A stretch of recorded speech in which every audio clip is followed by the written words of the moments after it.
السلام عليكم ورحمة الله وبركاته. بسم الله الرحمن الرحيم. إن الحمد لله نحمده ونستعينه ونستغفره ونعوذ بالله من شرور أنفسنا ومن سيئات أعمالنا. من يهده الله فلا مضل له ومن يضلل فلا هادي له، وأشهد أن لا إله إلا الله وحده لا شريك له، وأشهد أن محمدا عبده ورسوله صلى الله وسلم وبارك عليه وعلى آله وصحبه أجمعين. أما بعد، فها نحن من جديد مع هذا الكتاب المبارك الذي هو العقيدة الإسلامية وتاريخها، وقد أخذنا معظم الكتاب، بل وقد تجاوزنا منتصفه منذ زمن، فقد وصلنا إلى القرن السابع الهجري أو الثامن الهجري، ونأخذ اليوم وفاة شيخ الإسلام ابن تيمية رحمه الله تعالى. Nous voici de nouveau avec ce noble livre qui s'intitule L'histoire de la croyance islamique, ou plutôt la croyance islamique et son histoire, ou plutôt même la croyance de la communauté musulmane et son histoire et son histoire. Et nous avons bien sûr dépassé la moitié du livre depuis un bon moment. Nous sommes plutôt même presque à la fin de celui-ci. Nous sommes arrivés au 8e siècle, et aujourd'hui nous allons voir le décès de Cheikh al-Islam ابن تيمية رحمه الله تعالى.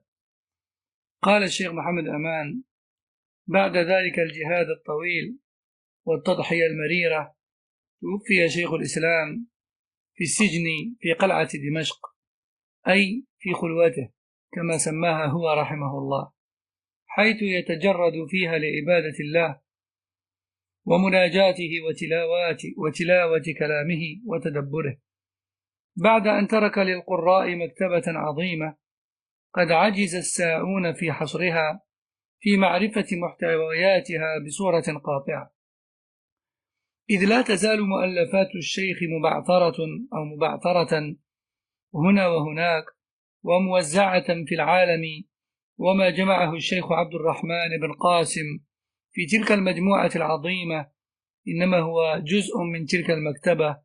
وقد عالج الشيخ رحمه الله في جل مؤلفاته موضوع العقيدة والدفاع عنها، ويكفي مثالا لذلك أن نذكر أبرز تلك الكتب من تلك المكتبة، منها منهاج السنة، ودرء التعارض بين العقل والنقل، وكتاب الإيمان، وبعض المجلدات في مجموع ابن القاسم وغيرها.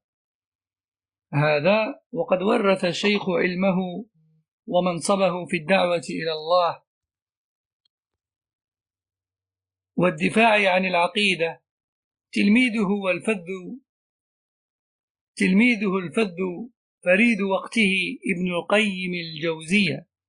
قيم الجوزية، فقام الوارث على التركة خير قيام، عرف لها حقها وهو أمين عليها، فلم يأل جهدا في أداء الأمانة بالانتصار لمنهج السلف، إذ كتب في الدفاع عن العقيدة السلفية كتبا ورسائل سلك فيها مسلك شيخه في إنكار المنكر وبيان الحق بالأدلة، ثم سجن كما سجن شيخه، بل توفي شيخ الإسلام والعلامة ابن القيم رحمهما الله في السجن في قلعة دمشق.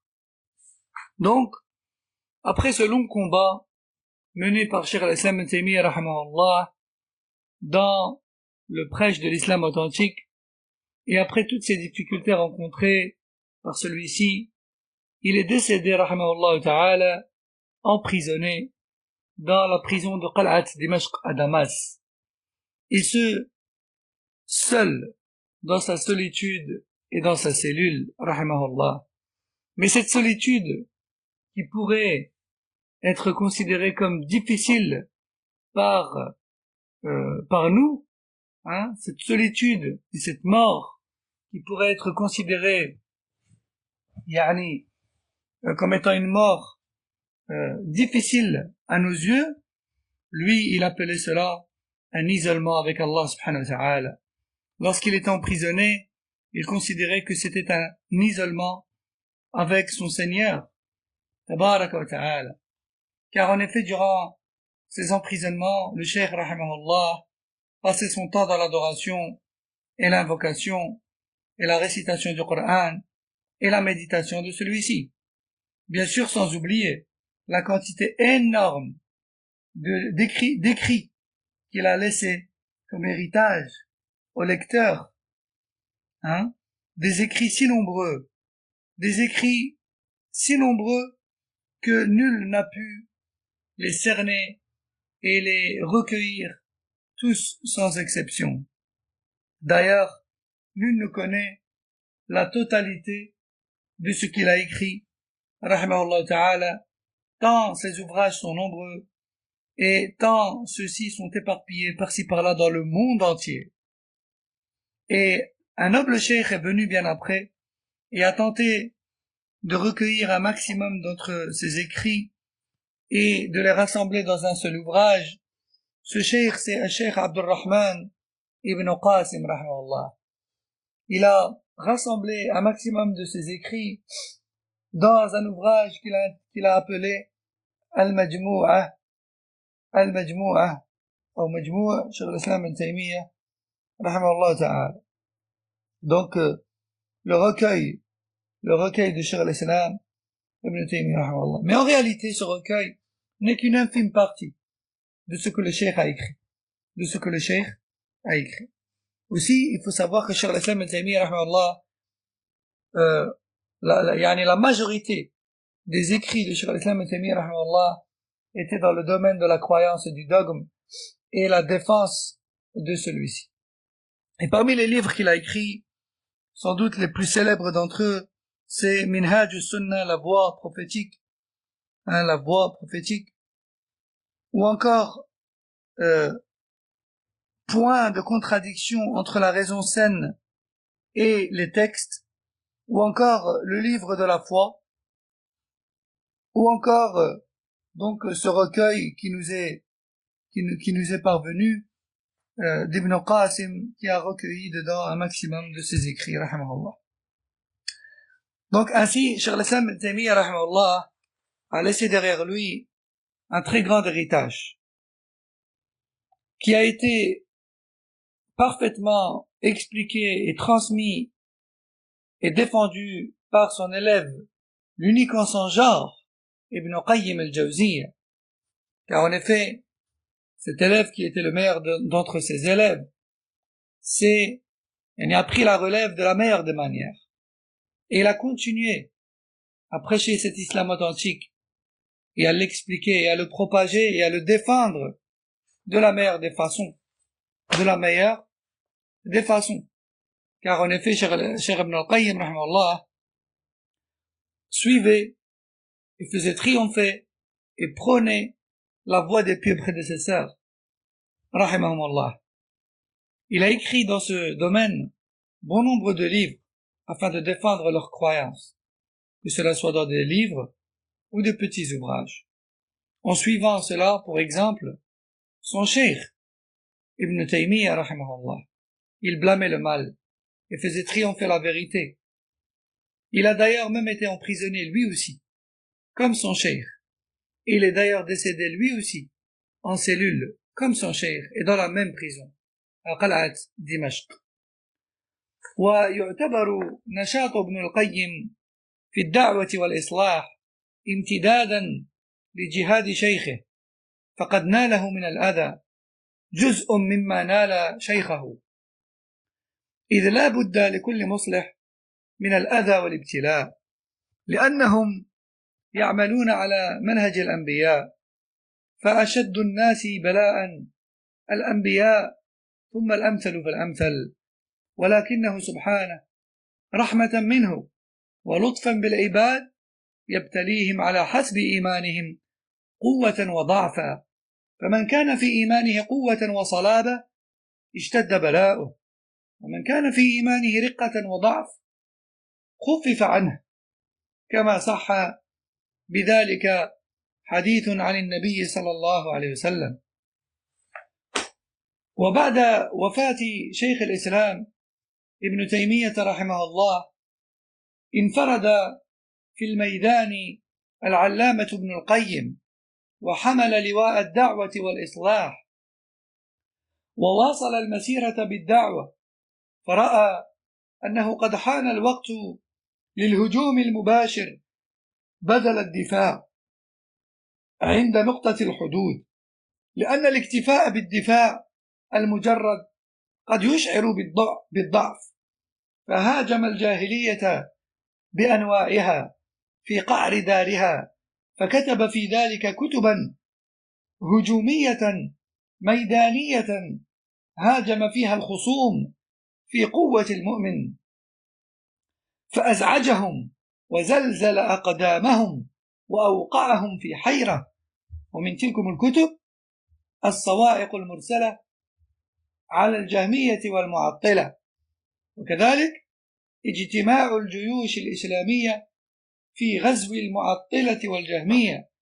وأنت ترى أن اسمي الكتابين وما احتوي عليه من العلم والأسلوب المستخدم فيهما كل ذلك ينبئ أن العلامة المجاهد لا يرى الوقوف عند مجرد الدفاع كما أسلفت، بل لا بد من عمل ميداني يشعر بالقوة والعزة والشجاعة. قال الله تعالى: ولله العزة ولرسوله وللمؤمنين. هكذا يكون الداعية إذا كان متجردا لله منقطعا إليه سبحانه وصادقا معه، وهو سبحانه عليم بذات الصدور. هكذا واصل مسيرته في تجديد القرن السابع الهجري، وهو امتداد لتجديد القرن الثالث الهجري الذي قام به الإمام الشيباني، يعني الإمام أحمد رحمه الله تعالى. Ainsi, après le décès de Cheikh al-Islam Ibn Taymiyyah rahimahullah, il faut savoir que le noble savant Ibn al-Qayyim, son élève, est resté seul face aux ennemis. Il est resté pratiquement seul, yani en première ligne, face aux ennemis. Et il a, malgré cela, continué à porter l'étendard de la sunna et de l'islam authentique et de la réforme de la communauté. Il a continué et persisté et patienté. Puis ensuite, il a trouvé, rahimahullah, qu'il était temps de se mettre en position d'attaque et non plus de défense. Alors, il s'est mis, rahimahullah, à écrire des livres afin d'attaquer l'égarement et non pas simplement de se défendre face aux attaques de celui-ci. Car le fait de ne faire que se défendre pourrait laisser croire que les gens de la sunna se sentent en situation de faiblesse ou en position de faiblesse. Alors il s'est mis, rahimahullah, à les attaquer de lui-même à travers la science et les écrits, et non plus de simplement défendre la sunna. Il a écrit par exemple son ouvrage célèbre yani voici les projectiles yani les projectiles comparables au tonnerre, comparables au tonnerre lancés au Jahmiya ainsi que le Mu'attila, c'est-à-dire les sectes qui rejettent les noms et attributs d'Allah Azza wa Jal. Deuxième ouvrage très célèbre aussi, le rassemblement des armées musulmanes dans le but d'attaquer al-Mu'attila ou al-Jahmiya. Donc vous voyez comment ces titres ainsi que leur contenu parmi la science prouvent clairement que Ibn al-Qayyim rahimahullah était en position d'attaque afin de faire triompher le monothéisme et la pratique prophétique et non pas simplement de les défendre.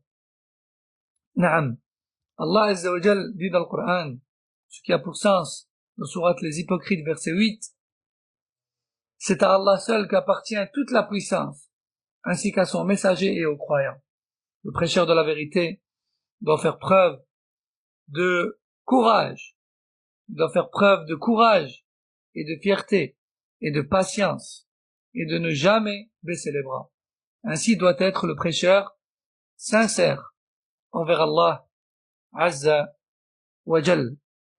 Ainsi, Ibn al-Qayyim rahimahullah a continué à faire triompher la croyance des salaf rahimahumullah durant le 7e siècle hégirien, et à cette époque-là, sa da'wa était d'ores et déjà considérée comme étant une continuité de celle de l'imam Ahmad rahimahullah face aux Mu'tazila et face aux Jahmiya de l'époque. Alhamdulillah, aujourd'hui nous avons vu ensemble le décès de Cheikh al-Islam ibn Taymiyyah rahimahullah, ainsi que la relève de son élève Ibn al-Qayyim rahimahullah, et on va se suffire pour cela pour aujourd'hui. Subhanak Allahumma wa bihamdik, ashhadu an la ilaha illa ant, astaghfiruka wa atubu ilayk, wa sallallahu wa sallam ala nabiyyina Muhammad wa ala alihi wa sahbihi ajma'in. Wassalamu alaykum wa rahmatullahi wa barakatuh.